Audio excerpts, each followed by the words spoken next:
Hey guys, tonight we're setting sail into one of history's most romanticized periods, the Age of Exploration. You know the story.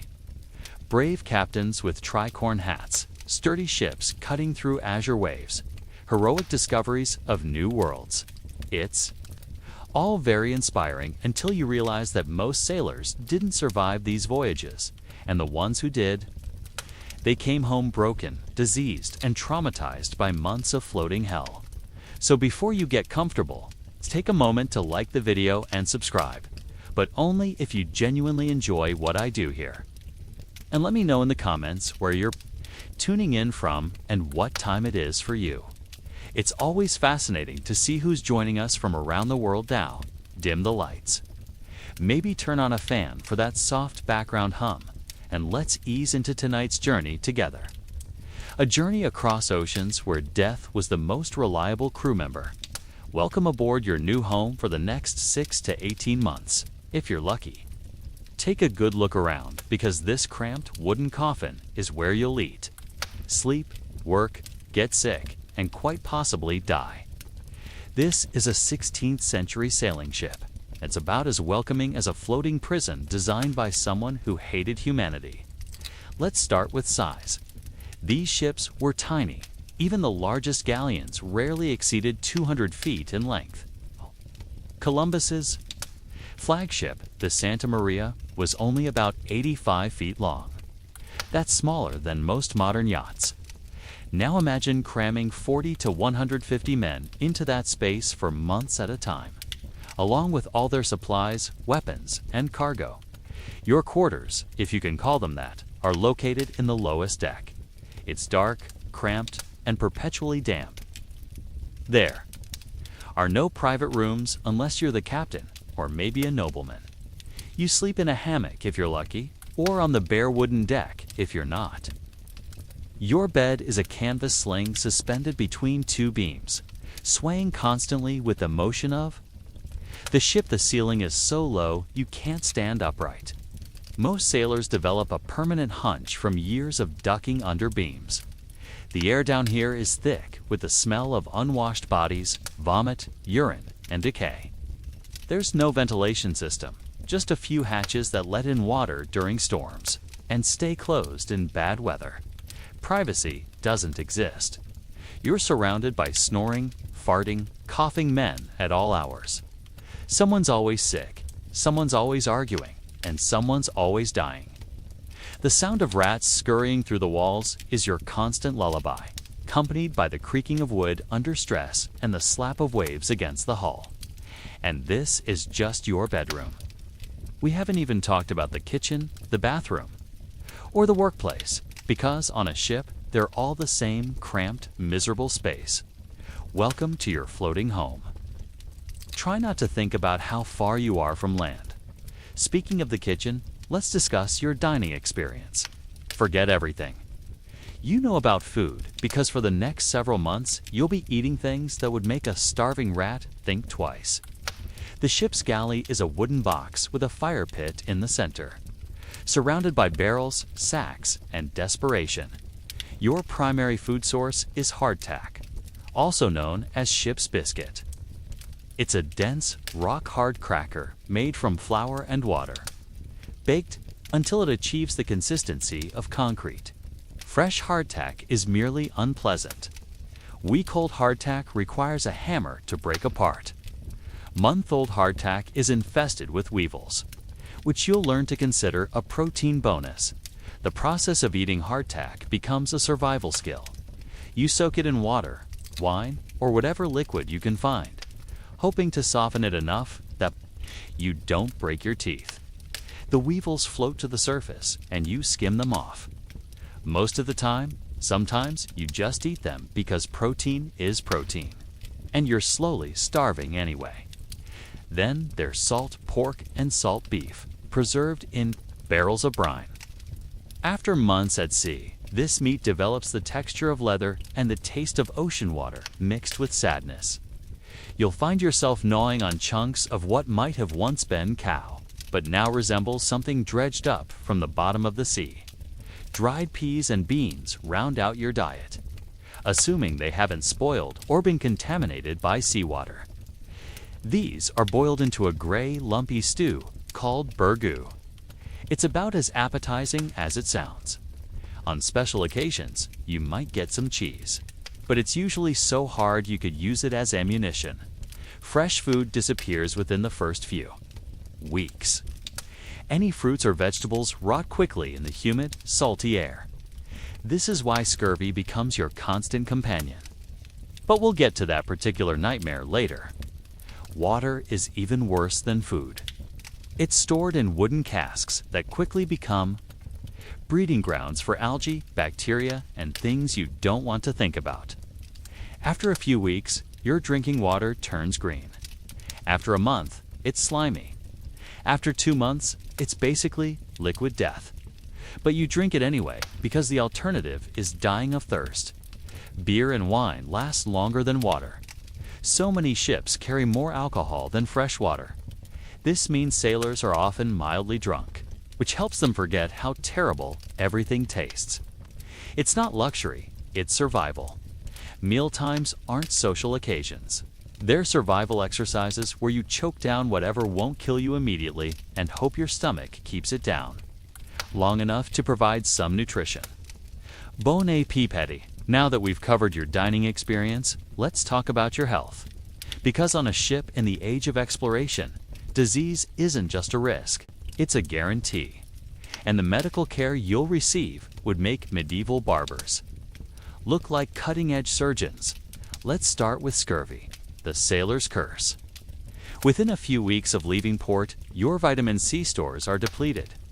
Your gums start to swell and bleed. Your teeth loosen and fall out. Old wounds reopen.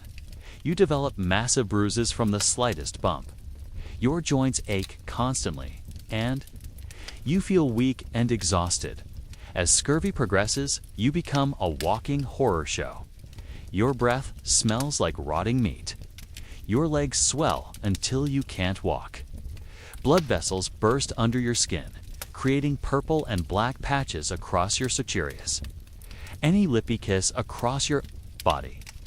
Many sailors die not from scurvy itself, but from wounds that won't heal or infections that spread unchecked. Then there's dysentery, the bloody flux. Bad water and spoiled food create the perfect conditions for intestinal diseases. You'll spend days doubled over in agony, losing fluids faster than you can replace them.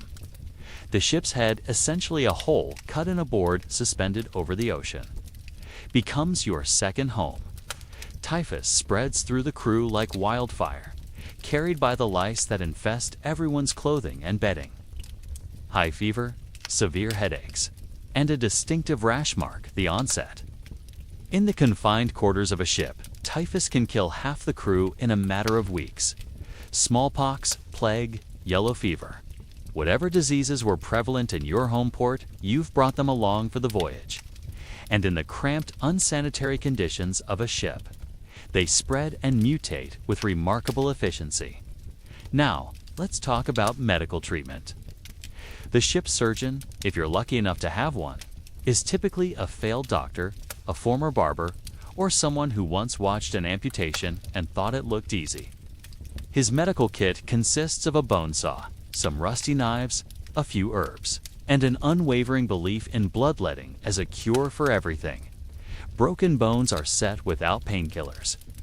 Amputations are performed with a shot of rum and a leather belt to bite down on. Surgery happens on deck in broad daylight, with other sailors holding you down while the surgeon works. There's no understanding of infection or sanitation.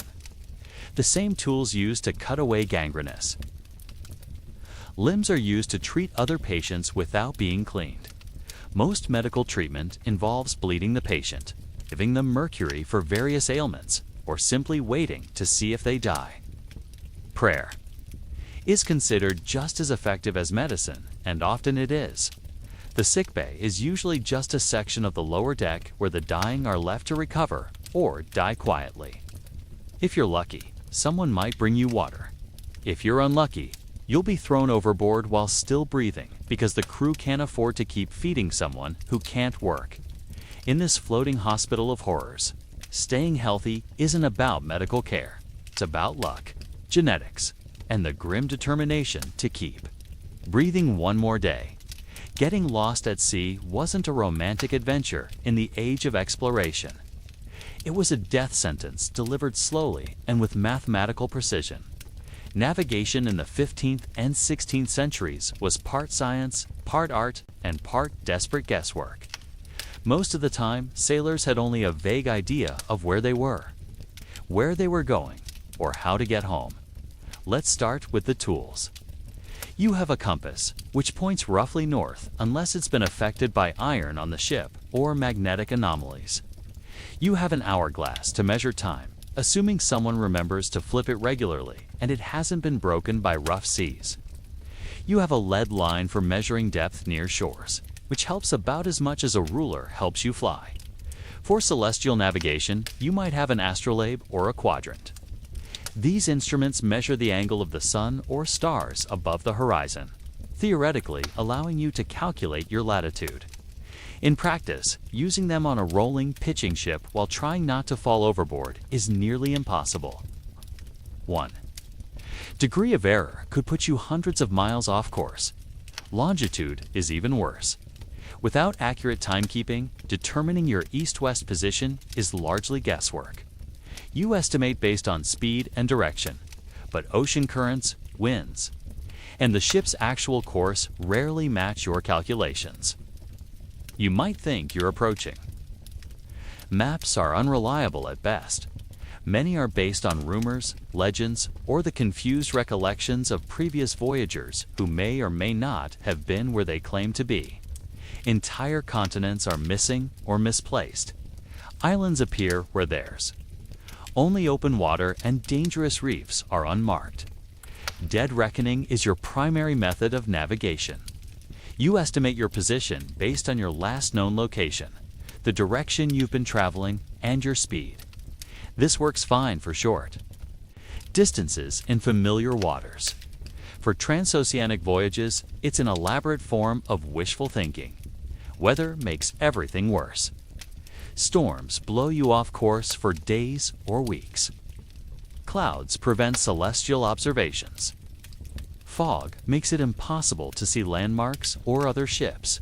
You might sail for months without being able to take a reliable position fix. When you finally spot land, it might not be the land you were looking for. Many expeditions discovered new continents by accident, not through careful planning. Columbus thought he'd reached Asia. Others found themselves on uncharted islands, with no idea how to get home. Running out of supplies while lost is common. Food and water calculated for a 3-month voyage stretch thin when you've been at sea. For 6 months, with no idea how much farther you have to go. Ships have been found drifting empty, their crews dead from starvation, just days away from land they never saw. Navigation in the age of exploration required more faith than science. You pointed your ship toward the horizon and hoped that mathematics, luck, and divine intervention would eventually get you somewhere recognizable. Often, they didn't. If disease and starvation don't kill you, the weather will certainly try. Storms. At sea in the age of exploration weren't just inconvenient.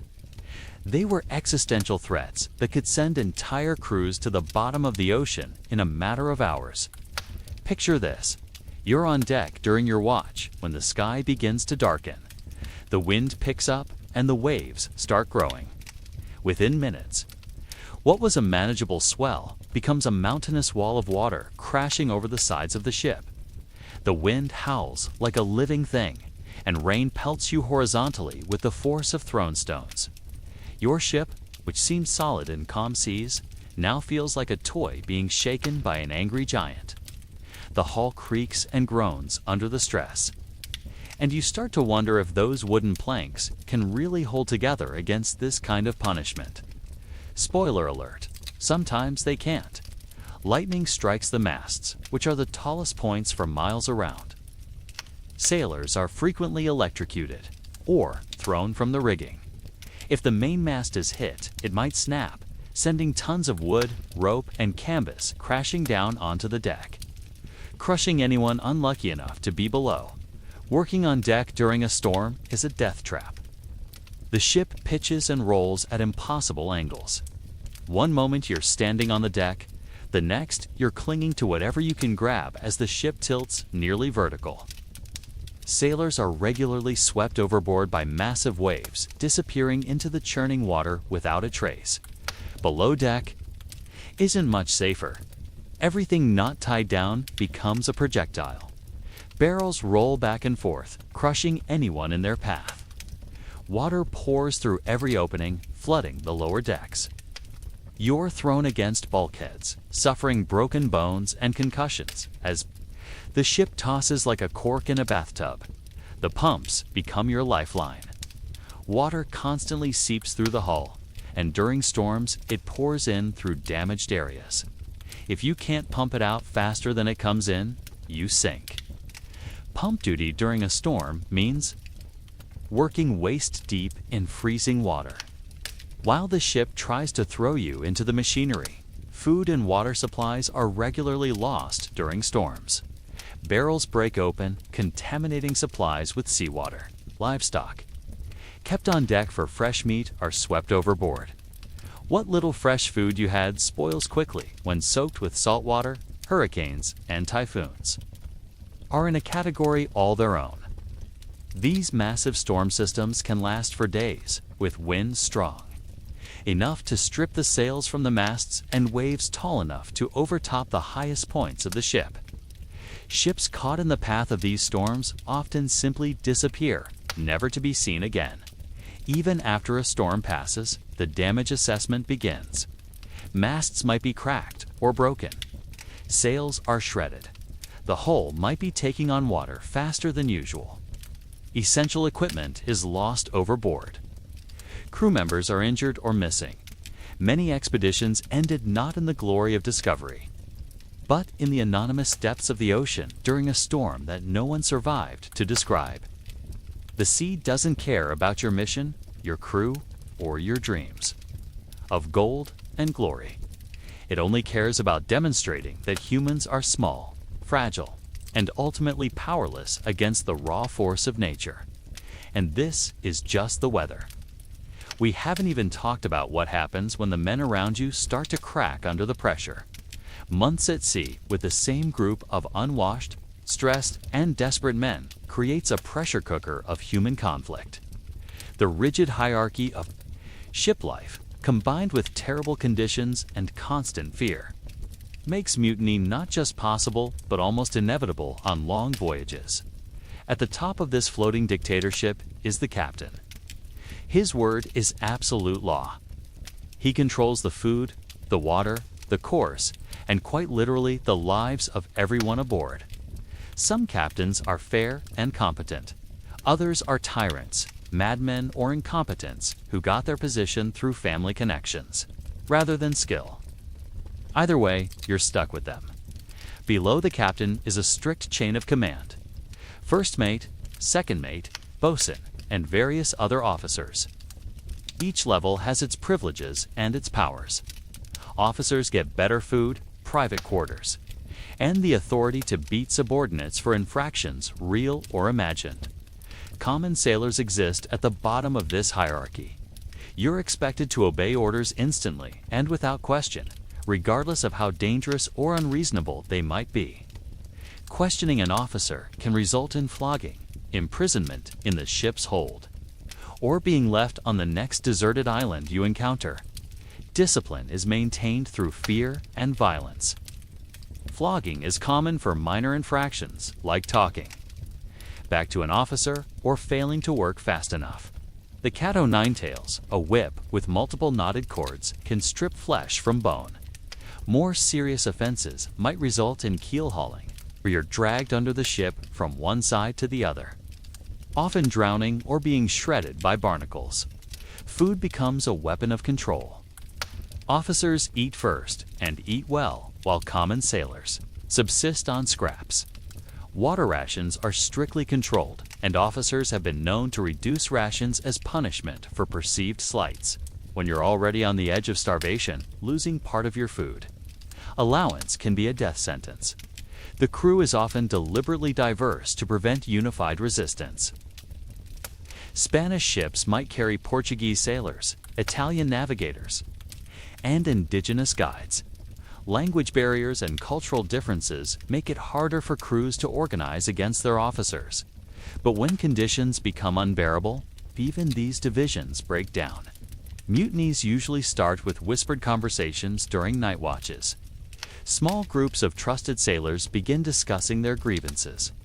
Brutal officers, shortened rations, suicidal navigation decisions, or promises of pay that will never be honored. The tipping point often comes during a crisis. When the ship is lost, supplies are running low, and the captain makes increasingly desperate decisions. The crew might decide they have a better chance of survival without him, but mutiny is incredibly dangerous. If it fails, the leaders face execution, and even successful mutineers often find themselves just as lost and doomed as before.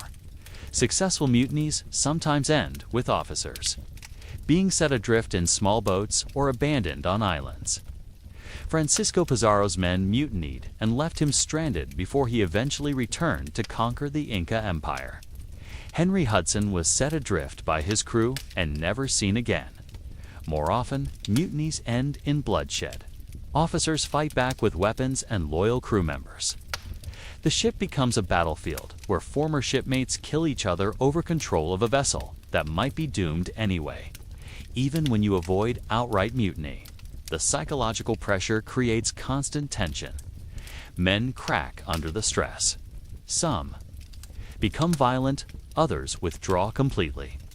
Paranoia spreads as everyone watches everyone else for signs of betrayal or breakdown.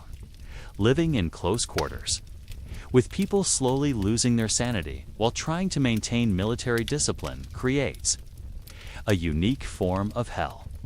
You're surrounded by potential enemies, commanded by possible madmen, and dependent on people you can't trust for your very survival. And that's assuming you don't encounter other ships that definitely want to kill you. The romantic image of pirates, with eye patches and parrots, obscures a terrifying reality. During the Age of Exploration, pirates, privateers, and enemy naval forces turned the oceans into a battlefield, where merchant vessels were floating targets filled with valuable cargo and helpless crews. Pirates weren't the jolly rogues of Hollywood films. They were desperate men who had chosen a life of violence over slow starvation on legitimate ships. Many were former sailors who had been abandoned by their crews, cheated out of their pay, or brutalized by officers until they decided that theft and murder were preferable to honest work. When pirates attacked, they wanted your cargo, your ship, and often your life. The process was usually quick and brutal. Pirates would approach flying false colors, appearing to be friendly vessels until they were close enough to attack. These attacks were often more organized and better equipped than ordinary piracy. Privateers sailed in squadrons, used military tactics, and had access to naval artillery. When they caught a treasure ship, the result was often a one-sided massacre. Enemy warships posed an even greater threat. During times of war, which was most of the time, any ship flying the wrong flag was a legitimate target. Naval battles in this era were brutal affairs, fought at close range with cannons and boarding parties. Ship-to-ship combat was chaos. Cannons fired chain shot designed to destroy rigging and grape shot intended to kill crew members. Splinters from damaged hulls became deadly projectiles. Men fought hand-to-hand on blood-slicked decks while fires spread through the rigging above. Even when you won a naval battle, victory came at a terrible cost. Ships were often so badly damaged they sank shortly after the fighting ended. Survivors from the losing side were sometimes taken prisoner, but more often they were left to drown or stranded on the nearest uninhabited island. The threat of attack shaped every aspect of long-distance sailing. Ships traveled in convoys when possible, but convoys were slower and more visible. Solo vessels tried to avoid shipping lanes and known pirate haunts, but this often meant taking longer more dangerous routes through uncharted waters. Crews lived in constant fear.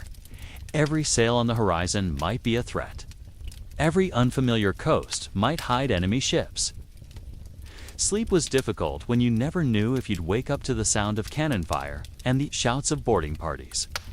Many voyages ended not in the discovery of new lands or successful trade, but in the hold of a pirate ship or at the bottom of the ocean after a naval engagement. The age of exploration was also the age of maritime warfare. And the difference between exploration and piracy was often just a matter of perspective, and even if you somehow avoided disease. Starvation, storms, mutiny, and pirates, there was. Still the constant psychological pressure of being trapped on a floating prison with nowhere to run. The mental toll of months at sea in the age of exploration was often more devastating than the physical hardships. Imagine being trapped in a small, cramped space with the same group of increasingly desperate people for months at a time, with no escape, no privacy, and no relief from the constant stress of potential death.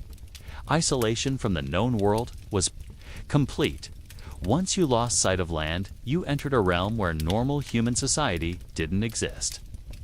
There were no laws except those enforced by the captain, no appeal to higher authority, and no rescue coming if things went wrong. You were utterly dependent on the wooden shell surrounding you and the dubious competence of whoever was steering. The monotony was crushing. Days blended into weeks, weeks into months, with the same routine repeated endlessly. Work the ship, eat terrible food, try to sleep in uncomfortable conditions, wake up and do it all again. The only variety came from emergencies, which were usually life-threatening. Sensory deprivation was constant. The ocean looks the same from every angle.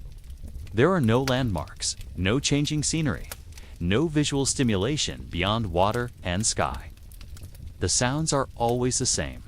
Wind in the rigging, waves against the hull, the creaking of wood under stress. Colors fade from your world until everything becomes shades of gray and blue. Sleep became elusive. The constant motion of the ship, the noise, the crowded conditions, and the stress made rest difficult. Many sailors developed a form of chronic exhaustion that affected their judgment and emotional stability. Hallucinations became common as men pushed beyond their psychological limits.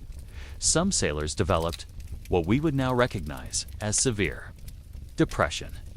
They stopped caring about personal hygiene, lost interest in food, and withdrew from social interaction. Others became manic, talking constantly, picking fights, or obsessing over minor details of ship operations. Religious mania was common. Faced with constant reminders of their mortality and helplessness, many sailors turned to increasingly extreme forms of faith. Some became convinced they were on a mission from God. Others believed they were being punished for their sins and fell into despair. Paranoia flourished in the closed environment of a ship. With limited resources and constant stress, sailors became suspicious of each other's motives. Minor slights were magnified into major grievances. Friendships turned into bitter feuds over imagined betrayals or competition for officers' favor.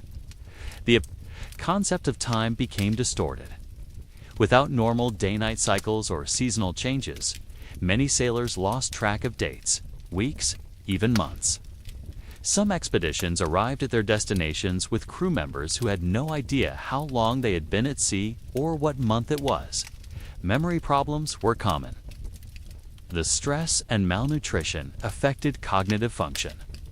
Sailors forgot basic navigation, principles, ship procedures, or even their own names. Some never fully recovered their mental faculties even after returning to land. For those who did make it home, readjustment to normal society was often difficult. They had spent months in a world where violence, disease, and death were routine. The peaceful rhythm of life on land felt strange and uncomfortable. Many became restless and signed up for another voyage, not because they enjoyed sailing, but because they no longer knew how to live any other way. The psychological scars of these voyages lasted lifetimes. Men returned home changed, carrying trauma that they had no words to describe and no treatment to heal.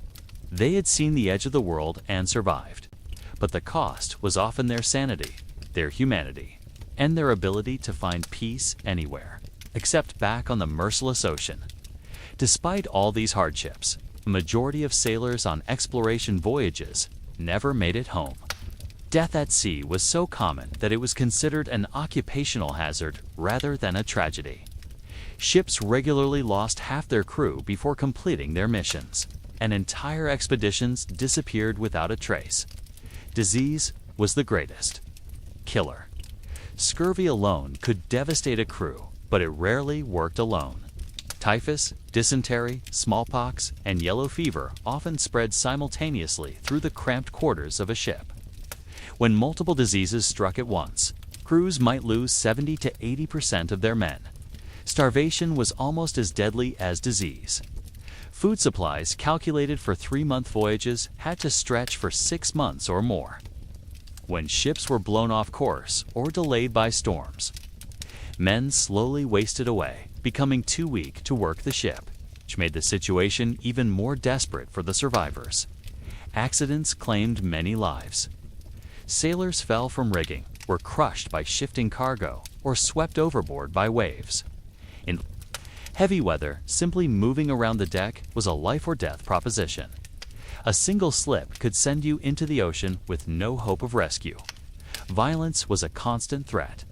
Fights between crew members, punishment by officers, attacks by pirates, and naval battles all contributed to the death toll.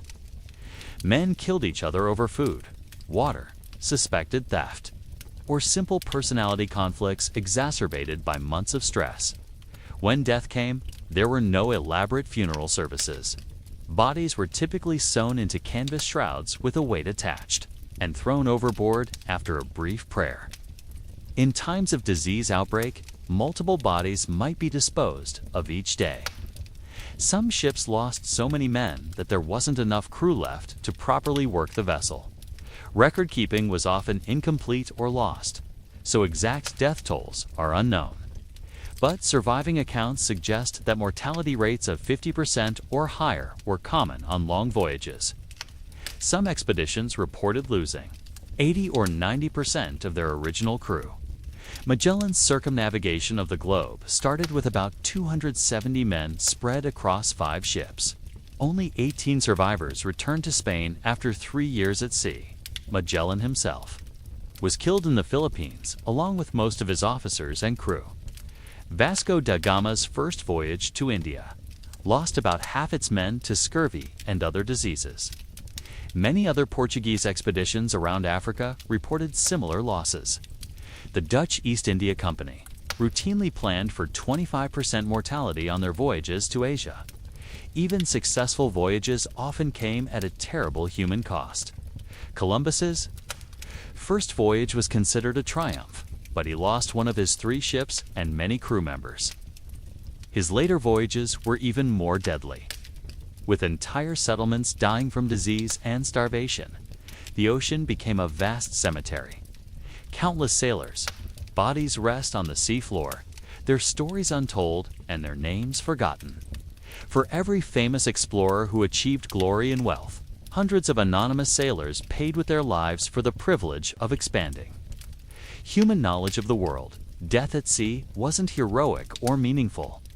It was usually slow, painful, and lonely. Men died of preventable diseases in the company of people too sick or exhausted to comfort them. They starved within sight of land they couldn't reach. They drowned in storms while trying to save ships that sank anyway. The ocean was and remains humanity's most unforgiving frontier. And the age of exploration was built on a foundation of unmarked graves beneath the waves. For the tiny percentage of sailors who actually survived their voyages and made it home, the experience was often more traumatic than triumphant. These men had endured months or Many survivors were so weakened by their ordeal that they died shortly after returning home. Their bodies, pushed beyond all limits, simply couldn't recover from the accumulated damage of malnutrition, disease, and stress. Home ports were filled with skeletal men who had survived the ocean only to die in their own beds. Those who did recover physically often found that society had little place for them. Their families might have given them up for dead and moved on. Wives remarried children, forgot their fathers, and property was distributed to other relatives. Returning sailors sometimes found themselves strangers in their own homes. The promised wealth from exploration rarely materialized for common sailors. Officers and investors claimed the largest shares of any profits, while crew members received minimal payment that barely covered their expenses. Many sailors returned home poorer than when they left, having lost years of their lives for nothing. Mental adjustment was often impossible. Men who had lived for months in a world where death was routine and violence was commonplace couldn't easily return to peaceful civilian life. They suffered from what we would now recognize as severe post-traumatic stress disorder, but with no understanding or treatment available. Some survivors became alcoholics, unable to cope with memories of their experiences. Others became violent, unable to resolve conflicts without resorting to the brutal methods they had learned at sea. Many simply couldn't function in normal society and lived as outcasts or beggars. The lucky few who did achieve wealth and status from their voyages often used their success to finance more expeditions, perpetuating the cycle of suffering. They had survived one nightmare, so they convinced themselves they could survive another. Many famous explorers died on later voyages, unable to resist the lure of the ocean that had nearly killed them before. Even the most successful expeditions came at an enormous human cost. When Vasco da Gama returned from his first voyage to India, he was hailed as a hero and rewarded with titles and wealth. But more than half his crew was dead, and the survivors were broken men who would never fully recover from their ordeal. The age of exploration created a new class of human being, the survivor of oceanic horror. These men carried with them the knowledge of humanity's capacity for endurance and its vulnerability to forces beyond its control. They had seen the edge of the world and lived to tell about it, but the telling was often more than their damaged minds could bear. So when we talk about the brave explorers who opened up the world's oceans, we should remember that for every famous captain whose name appears in history books, there were hundreds of anonymous sailors whose only reward for their courage was survival in a world that had no place for what they had become. Looking back on the age of exploration, it's tempting to focus on the discoveries, the maps filled in, the trade routes established, and the wealth generated. But the human cost was staggering. Hundreds of thousands of sailors died in pursuit of gold, spices, and geographic knowledge. Entire crews vanished without a trace, their stories lost to the indifferent ocean. These men didn't set sail because they were brave or adventurous. Most were driven by poverty, desperation, or a criminal record that made legitimate employment impossible. They signed up for voyages that everyone knew were likely to kill them because the alternative was slow starvation on land. The technology that enabled these voyages was primitive by any reasonable standard. Ships were poorly designed, navigation was largely guesswork, and medical knowledge was practically non-existent. Yet men continued to sail into the unknown, driven by the faint hope that they might be among the few to return alive and wealthy. The real heroes of the age of exploration weren't the captains whose names we remember, but the anonymous sailors who hauled ropes, climbed rigging, and pumped bilge water while slowly dying of scurvy and dysentery. They built the foundation of global trade with their blood and bones, receiving little credit and less reward for their sacrifice. Modern ocean travel makes it easy to forget how hostile the sea really is. We cross oceans in climate-controlled Comfort, with reliable navigation, constant communication, and rescue services standing by. But underneath our technological bubble, the ocean remains as dangerous as ever, waiting for any sign of human weakness or mechanical failure. The sailors of the age of exploration faced that hostility with nothing but wooden ships, canvas sails, and desperate courage. They mapped the world's oceans not through careful planning and advanced equipment, but through trial and error, with error usually meaning death. Their legacy isn't just the trade routes and colonies they established, but the demonstration of human endurance in the face of impossible odds. They proved that humans could survive almost anything, only barely and at tremendous cost. The next time you look at a world map and see those familiar continental outlines, remember that every coastline was traced by men who died to draw it. Every trade route was established by crews who sacrificed their lives to prove it was possible. Every safe harbor was discovered by sailors who didn't live to enjoy its safety. The age of exploration ended not because humans had mapped every ocean, but because they had finally developed technology that made oceanic travel survivable rather than suicidal. Steam power, accurate navigation, and basic medical knowledge transformed sailing from a death sentence into a profession. But for 3 centuries, crossing an ocean meant accepting that you probably wouldn't return home. The men who did it anyway, driven by desperation, greed, or simple human curiosity, paid the price for every mile of ocean we now cross in comfort and safety. They deserve to be remembered not as romantic adventurers, but as human beings who endured unimaginable suffering to expand the boundaries of the known world. Their sacrifice made our modern global civilization possible, and we owe them the honor of understanding what that sacrifice actually cost. The ocean remembers them, even if we have forgotten. Every wave that breaks on every shore carries the echo of their struggle, and every ship that safely crosses the sea follows in the wake of their courage and their tragedy.